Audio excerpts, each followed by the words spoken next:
Buenos dias. Hola a todos. Very, very excited to be here. And thank you to Fintech Americas for inviting me to speak today. Today, I'm super, super excited because I'm going to share with you all really some of the latest global trends that we are seeing on the future of money and hopefully the challenges and opportunities that we can see for Latin America. And my goal today is very simple. I want to share with you all some of these latest global trends we are seeing and then let you make your own decision. Here we go. But you know, the first thing is often a lot of people are saying, oh, you know, it's difficult times now. We have COVID, we have other economic crisis, and you're right. 2020, there was no shortage of issues from around the world. However, the message I want to give to you all today is that this is actually one of the most exciting times when it comes to the future of money. And actually, a lot of these crises are giving a lot of opportunities. But before I start, I always give my regular warning. You know, this space moves very, very fast. Whoever tells you they're an expert in the future of money, you see the door there and you run away. I can tell you I spend 24/7 of my time in this space and have absolutely no idea what's going to happen 1 month from now. The reason is it's a bit like dog years. A week in the space is like 7 weeks in the normal world. So things move very, very quick from that perspective. So, but what I want to focus on is that actually COVID has had an irreversible impact on the future of money. And yet, this has potential opportunities for Latin America. And I'm going to focus on 4 big topics: crypto assets, stable coins, central bank digital currencies, as well as tokenization. And I promise you over the next couple of minutes, you'll be familiar with these big topics that I'm discussing right now.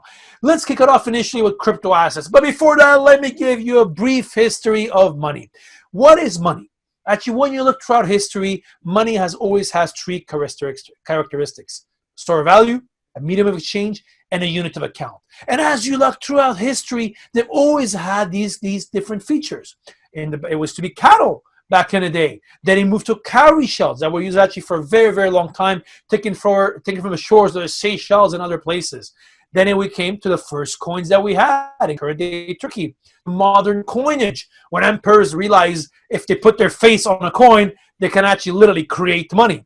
Then we had obviously leather money, especially when it comes to China. And obviously then leather moved to paper currency again that we had in Asia as well. And then the Native Americans had something called a wampum that was actually used until very recently as well in a lot of these Native American tribes. To the US dollar that came in 1862, the end of the gold standard that we had, the digital payments that we all use today, to the latest innovation that came in the history of money, crypto assets. So again, it's really this, we've seen this evolution and these new type of assets come over the years. But how come crypto assets? What happened with crypto assets? Well, actually, you know, really last month was the 12th anniversary of Bitcoin. Really was created on Halloween Day 2008 by Satoshi Nakamoto. We don't know who he, she, or they are. And he created a system that a peer-to-peer version of electronic cash that would allow online payments to be sent from one person to another with no intermediary, no financial institution in the middle. And that is quite innovative because in the past, with the digital payments that we know, literally we always have intermediaries. And what Bitcoin enabled is these payments can happen between each other without any of these centralized intermediaries. And while this was an experiment only 12 years ago, it's completely increased in value. Today, these assets are worth almost over $350 billion. You know, the number of people using Bitcoin is increasing every month. And you say, this is just around the world. Wait a second. It's also the case in Latin America. Only in the last 12 months, there was over $24 billion receiving $25 billion of digital assets sent across Latin America. Wow, huh? But you know where? It's actually especially a lot of the many countries across the continent are using it increasingly, especially Brazil, that is by far the biggest market right now for digital assets. And this was before COVID. As you start looking about, COVID has acted really as a catalyst when it comes to the future of money. A lot of people asking themselves, wow, there's a lot of interest. People wondering, what is this Bitcoin? Especially as central banks around the world are printing money, people just wondering, what is money? What is the purpose of money? And actually, this is particularly true with the younger generation. I always tell my students, I tell anybody, if you want to learn about digital currencies, ask the younger member in your family, the youngest member in your family, and you'll be surprised. how familiar they are with digital assets. And this entire ecosystem has been growing and growing and growing. You know, what used to be a couple experiments and little startups has grown into an ecosystem that has numerous unicorns, numerous companies making hundreds of millions of dollars of revenue a year, and as well as regulators and investors. And as well, a lot of these players that are in this industry are becoming institutionalized. What that means is they're putting in place the right audits, the right certifications, same things that we have right now with banks. So really they're becoming grown-ups, if you want, from this perspective. Even players like exchanges, where you go and buy these digital currencies, are all becoming institutionalized. They're all able to implement the latest KYC and AML. There's a lot of advantages they have. They don't have any legacy systems like banks, so they can put in the latest RegTech, regulatory technology, and LawTech, legal technology in. And a lot of them are actually putting in place a lot of governance controls and so on and so forth. But what this helps as well, you have a regulatory clarity. What may come to a surprise today, only 5% of regulators do not have somebody working on crypto. Let me ask you a question for those of you working in banks. Do you have a crypto team, or do you have somebody looking at this? This is one area, by the way, regulators around the world have been really at the cutting edge in many regards.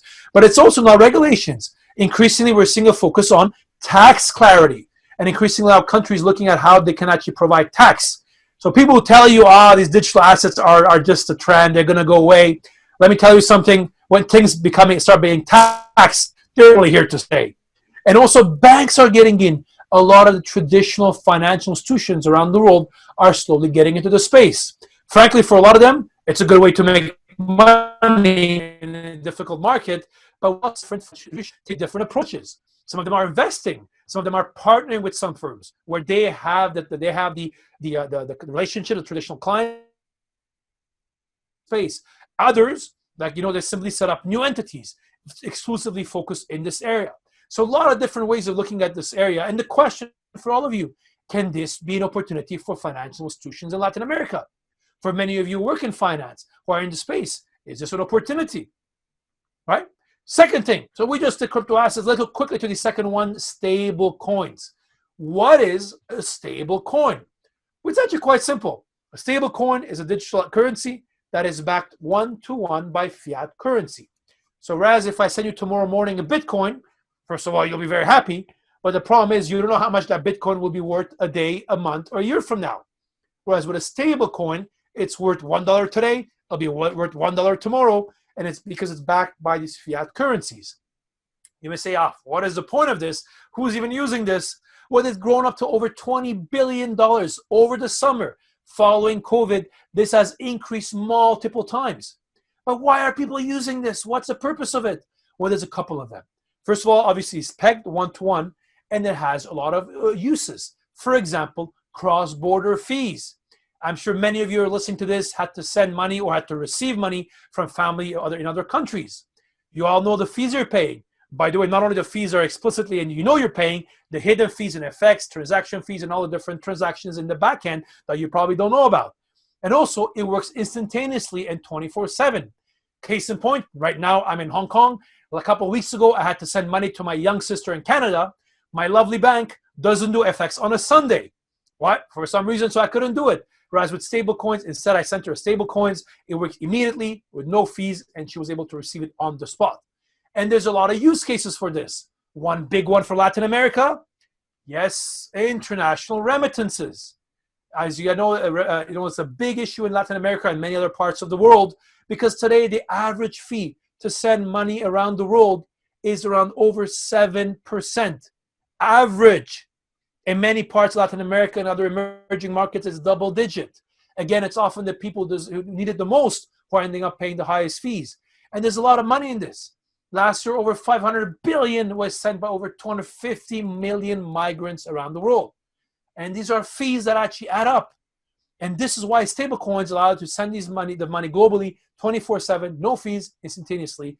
And for those of you who work in banks or any of these intermediaries that are involved in remittances, this can be done without intermediaries. You can say, no, but nobody in Latin America is using this. Why would somebody use it? Well, I have a surprise for you. It's being done increasingly, particularly between remittances going from Asia to Latin America. Currencies, the beauty is we can see are actually taking place right now. And now imagine when some of the innovations happen that make it easier. Of course, Libra. Libra was announced last year in June 2019 with a simple goal, is that a purpose, the money, moving money around globally should be as easy and cost effective as sending a text message, sharing a photo, no matter where you live, what you do, or how much you earn. Again, very simple from that perspective. Again, it should be as easy as sending money around the world. And this has happened as well. Think about it today. You're able to send an email for free without the need to pay for a stamp. You're able to send out a picture and so on and so forth. And actually Libra wants to do the same for money. And Libra has evolved over the years as well. Now, since the last October, has become basically a stable coin that will be regulated with the Swiss regulators, that will work with regulated intermediaries, but again, that will allow you to send money from one place to another. Pretty cool, huh? And so imagine again, if you're in the remittance business, if it's easy to send US dollars using wallets that are on the Libra Association, why would you use the traditional remittance services? And by the way, this is not only Libra, other big players are getting into the space as well. Like PayPal announced a couple of weeks ago, they will allow Bitcoin and crypto spending. That means that you can go to a number of merchants you want around the world, and actually you pay it with PayPal without even the need to the merchant to even touch Bitcoin, everything happening behind the scenes. So a lot of big developments there. What's interesting with PayPal is basically that it's over 200 million of their clients will be able to use it, initially in the US, but really increasingly to international markets as of next year. So a lot of exciting developments there. But you may say, no, Henry, but I work with corporations. I work in corporate matters. Maybe this is for the retail market, but for corporates, I don't think this is going to disrupt my business in Latin America. Well, hey, I have news for you. This could also happen. Can corporates be using this for international trade? Well, I have news for you. It's already starting. A lot of traders increasingly in Latin America, you can see the map here, are using stable coins for commercial transactions. If right now you're in Colombia, you're in Paraguay, you're in Brazil or other countries, you're trading, let's say, with Asia, imagine all the fees you're paying in corresponding banking, all the letters of credit, all the bills of lading, all the back and forth that is going. Imagine for the payment, you're actually able to do a transaction using a stable coin with counterparties that you trust. And that's what we're seeing increasingly, particularly again with Asia. So a lot of interesting developments going on from that perspective. And the numbers are increasing. Really, if you look at the value of transactions, and particularly the number of transactions have been really increasing month on month. Is this an opportunity? Should you completely disregard it? Or actually say, maybe this is something I can try to deal with as an opportunity that can provide for financial institutions or other businesses in Latin America. Let's go to the third point, central bank digital currencies. So what is a central bank digital currency? Well, central bank digital currency is a digital form of a central bank money that is issued by the central bank. So whereas Bitcoin is really decentralized, nobody can stop it, it's right there. What happens with Cbdc, a central bank digital currency, it's issued by the central bank. And this is important because today there's really two kinds of central bank money. One is actually the physical banknotes that you can hold in your hands. Second are the reserves that your bank holds at the central bank. Actually, the money that you have in a bank account is actually not central bank money. And it actually just debits and credits on the accounts of your bank. And really what is amazing with a CBDC is that for the first time in a very long time, we may have the creation of a third form of central bank money, a CBDC, a digital form of banknotes if you want. And this is why there's been a lot of discussions around this. A lot of people talking about it, a lot of central banks talking about it. Actually, 80% of central banks around the world are doing some kind of research on this topic. But you say, why would they do this? Why would they even bother with this? Well, there's a couple of them. One of them, it gives you better visibility on the impact of monetary policy. Today, if you're a central banker, you put in place a certain policy, especially in countries where there's a lot of cash, like many countries across Latin America, it's very difficult for policymakers to know what is happening with some of their monetary policies that they've done.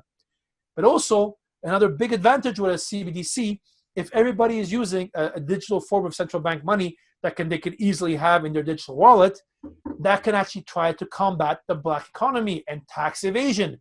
Another big problem in LATAM, where a lot of businesses only operate in cash, and of course, in some cases probably, they're not paying their fair due of taxes. Big issue, big of an advantage. Another big advantage is combating money laundering.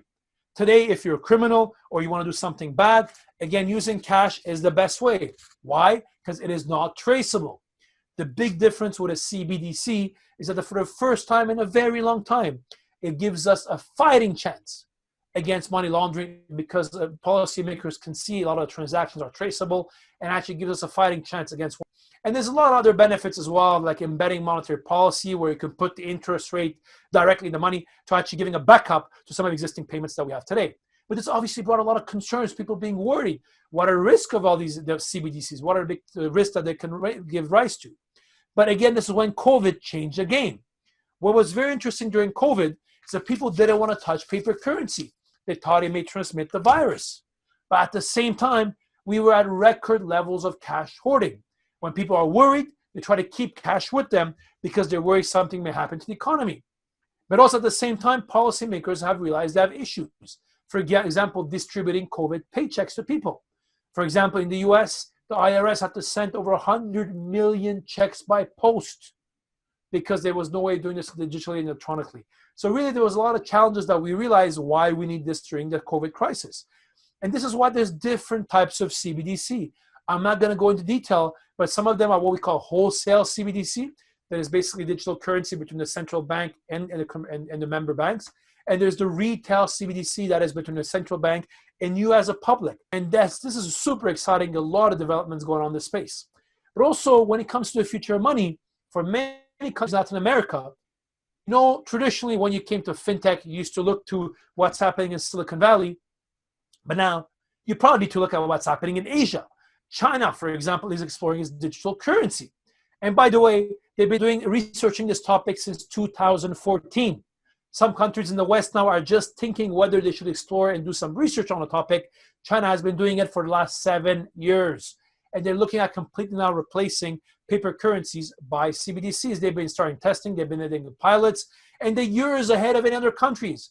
They process over the equivalent of $300 million US and 4 million transactions already in their pilot. This is a pilot. In that pilot, they explored over 12,000 use cases. So a lot of things going on. They even did a lottery where they gave to 50,000 people the equivalent of $30 of digital currency. So a lot of exciting developments. The question for you all, does this provide an opportunity for some of the financial institutions in Latin America? And the last but not least is tokenization. What is tokenization? That is really issuing digital tokens on a blockchain where each token represents an underlying real life asset. Wow, what can this be? What's the purpose for it? Let me give you a good example. If today I want to go buy a big tower building in Miami, in Bogota, or Buenos Aires, I probably don't have the money to go buy that big building. But if I tokenize that big building into 10,000 little pieces, maybe I'm able to afford a little tranche of it, and I'm able to get exposure to the real estate market. So what this gives for people, the companies are tokenizing, increased pool of potential clients, offer new assets that they don't have today. For example, art. Today, I'm not able to go buy a Van Gogh or a Picasso, but maybe I'm able to buy 100,000 of a Picasso. And this actually gives people exposure to the art. Yes, they cannot put it on their walls, but allows you to get access to tokenized assets. And also reduce significantly the cost of tokenizing assets. For example, for real estate, today you have something called REITs, real estate trust. This allows you to do it for significantly cheaper. And there's also a lot of practical benefits as well. You can see at all time your shareholders are. You want to declare a dividend, you can even move away from your quarterly dividends and move to a daily, weekly, hourly dividend if you want to. So a lot of benefits from that perspective. And this is why you have seen a lot of announcements recently, including Latin America. We have seen a number of actual tokenization projects, especially in Brazil. For example, real estate in Rio de Janeiro and Sao Paulo. So a lot of interesting projects going on from there. So these are the four, this is all I want to share with you all. 4 developments, and then let you make your own decisions on what the impact can be on the future of money. So remember again, when people are telling you, things are boring, it's not what it used to be, COVID is making it challenging, others agree. And I'll tell you, this is one of the most exciting times that we have. And why? Because the future of money is unfolding in front of us. And it's one of the most exciting times that we have in the future of money. And this gives, yes, a lot of challenges for Latin America, but also a lot of benefits as well. Well, thank you very much, everybody. This was great being with you all. Muchas gracias. The one thing I'll tell to you all, if you want to follow me, you can follow my weekly videos on LinkedIn. I do weekly 60-second video on these topics. You can find a lot of my videos on YouTube, on my YouTube channel as well. And then most importantly, if you're interested in the future of money, you can subscribe to my newsletter, again, on my LinkedIn page that talks about this exciting topic. Thank you very much, everybody. Muchas gracias. It was a pleasure being with you all, and have a great rest of the day. Thank you.